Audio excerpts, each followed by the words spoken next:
महाराज जी, क्या हम अशुद्धि अवस्था में राधा कृपा कटाक्ष स्तोत्र का फोटो कॉपी करवा के पढ़ सकते हैं या नहीं? उसे याद हो गया हो तो आप चिंतन ऐसे कर सकते हैं, वगैरह ग्रंथ लेकर पढ़ना निषेध है। तो 3 दिन अपवित्र दशा में भगवत चिंतन कर सकते हैं, जो पाठ याद है उसको सुमिरन कर सकते हैं। माला लेना, ठाकुर सेवा करना, रसोई बनाना, ग्रंथ पढ़ना, ये गृहस्थ धर्म में जो माता बहनें 3 दिन अपवित्र रहती हैं नहीं करना चाहिए। ऐसी शास्त्र मर्यादा है। फिर जैसा ठाकुर जी प्रेरित करें, शास्त्र मर्यादा है, ऐसा नहीं करना चाहिए। महाराज जी, जब हम अशुद्ध हैं और भगवान इतने शुद्ध हैं, उनको कोई चीज अशुद्ध नहीं कर सकती, तो फिर हमारी आप अपने आपे को भूल जाओ फिर कैसे खास। हाँ, बस यही तो बात, इसीलिए तो कह रहे हैं नियम से चलोगी तो भूल जाओगी। नियम से चलोगी, बनाई हुई मर्यादा से चलोगी तो शरीर भान भूल जाओगी। और नियम अगर विपरीत दशा में चला गया तो शरीर भाव पुष्ट होता चला जाएगा। ये खास बात है। आप एक पत्नी व्रत ले, आप धर्म से चले तो आपको वैराग्य हो जाएगा, आपकी वासना नष्ट हो जाएगी। दवा अगर नियम से खाओगे ना, रोग नष्ट हो जाएगा। और आप व्यभिचार करें, चाहे जितना करते चले जाए, आपकी वासना बढ़ती चली जाएगी, आपकी गंदगी बढ़ती चली जाएगी। ये नियम है वही चेष्टा। लेकिन एक पत्नी व्रत ले, धर्म पूर्वक चले तो आपको वैराग्य हो जाएगा। कितने ऐसे गृहस्थ हैं जो वैरागी हैं, पति पत्नी दोनों घर में रहते हुए भी ब्रह्मचर्य हैं। और कितने ऐसे कि देखो, बोले कितने साल, बोले 90 साल के। तो बोले क्या पूरा जीवन हो गया, खाक बटोरते हैं कहां, वही के वही खड़े। सब सुलझने की बात है। तो इसलिए हम पहले शास्त्र आज्ञा पालन करें तो परम पवित्र प्रभु हैं और हम उनके परम पवित्र अंश हैं, ये बात समझ में आ जाएगी। और जो शरीर अपवित्र है उससे हमारा राग खत्म हो जाएगा। अभी शरीर अपवित्र है, शरीर अपवित्र है तो हमारा भाव भी अपवित्र है, क्योंकि हम शरीर से युक्त हैं। आप कभी ये मानती हो कि मेरा शरीर अपवित्र हुआ? मैं नहीं। उस समय यही रहता है कि मैं अपवित्र हूं, रहता है ना। मैं जैसे हम शौचालय से निकले तो हम ये नहीं मानेंगे कि मैं आत्मस्वरूप हूं, मेरा शरीर अपवित्र है लेकिन मैं पवित्र हूं। अगर शरीर का स्मरण आ रहा है तो अभी आप शरीर भाव में हैं। और जिन महापुरुषों का छूट गए पड़े रहते हैं अवधूत स्थिति में, भगवान उनके साथ खेलते रहते हैं।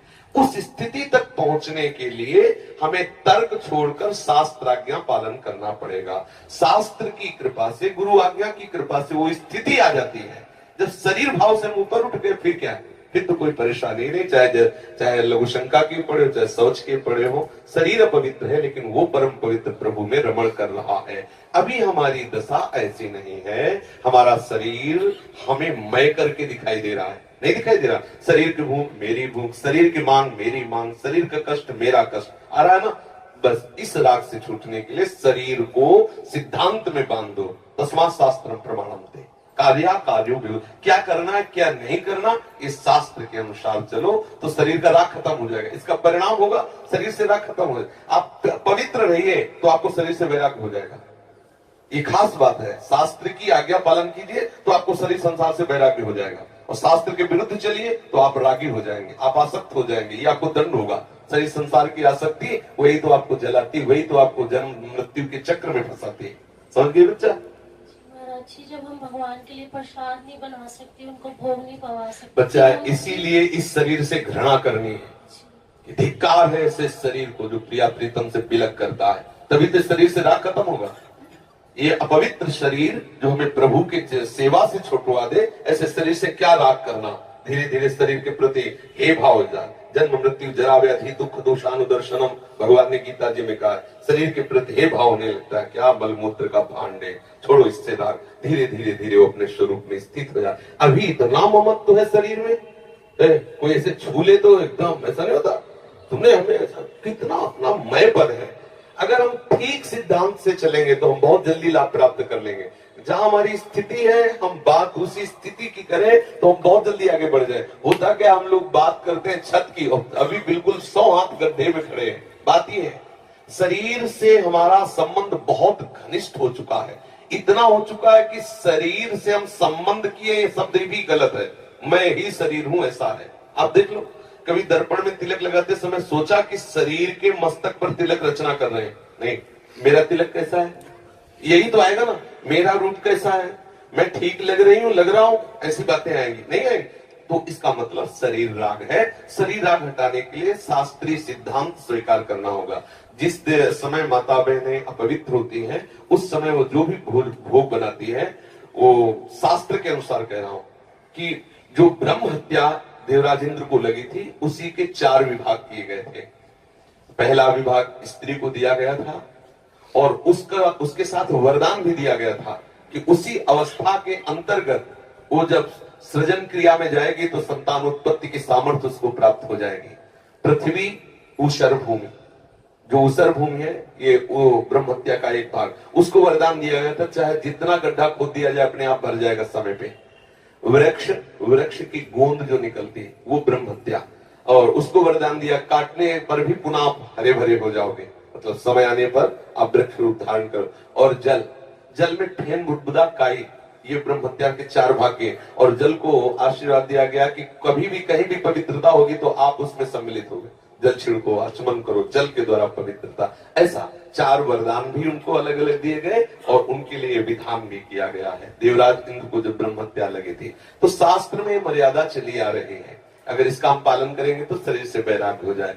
जैसे अब जो बच्चे वैराग्य ले लिए हैं, भले वो स्त्री शरीर में है, और उनके लिए नियम खत्म हो गया कि वो 3 दिन अपवित्र रहेंगे तो छुएंगे नहीं, क्योंकि वो खत्म, संसार के भोग राग, संसार का क्रम खत्म।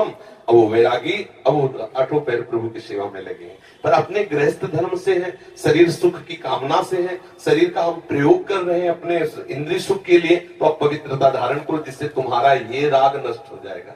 समझ रहे हैं ना? नाम जप तो कर सकते हैं हम बता देते हैं, गृहस्थों को भी कह देते हैं कि आप मंत्र चिंतन भी कर सकते हैं, माला से नहीं, मंत्र चिंतन भी कर सकते हैं। स्नान किया, मंत्र चिंतन कर रहे हैं, भाई अंदर हमारे जो चिंतन हो रहा, शरीर ही तो अपवित्र है, बाहरी चेष्टा नहीं करेंगे। हम मानसिक ठाकुर सेवा भी कर सकते हैं, मानसिक पाठ भी कर सकते हैं। हमें 84 जी याद है तो हम ग्रंथ नहीं छुएंगे, ऐसे पदगान करेंगे, नाम कीर्तन करेंगे, ये सब हो सकता है। लेकिन प्रकट में जो शरीर द्वारा चेष्टा होनी है, तो फिर उस समय 3 दिनों तक ऐसा शास्त्रीय महापुरुषों का और संतों का आदेश है, तो हमें वैसा पालन करना चाहिए। किन अवस्था में शरणागति मंत्र ले सकते हैं और नहीं ले सकते? हाँ, शरणागत मंत्र के लिए वैसे हमने बताया है कि शौचालय में और बाथरूम में हम मंत्र ना जपे, पवित्र हो करके आचमन आदि करके फिर मंत्र जप करें। और जैसे हम अपवित्र दशा में जैसे ट्रेन आदि में यात्रा करते हैं, सोच गए उन्हीं कपड़ों से, उन्हीं बात, फिर नाम जप करें, मंत्र जप न करें। मंत्र में थोड़ी पवित्रता की आवश्यकता है। नाम जप करें, जब हम पवित्र हो तब मंत्र जप करें। और अगर आप पवित्र हैं तो हर समय फिर जप सकते हैं, केवल शौचालय और लक्षण का छोड़कर। दिनचर्या में अपने जैसे रसोई पकाते हुए घर के काम, बिल्कुल मंत्र जप सकते हैं। मानसिक हाँ, चलते फिरते, बिल्कुल कर सकते हैं, बिल्कुल कर सकते हैं, उत्तम बात है।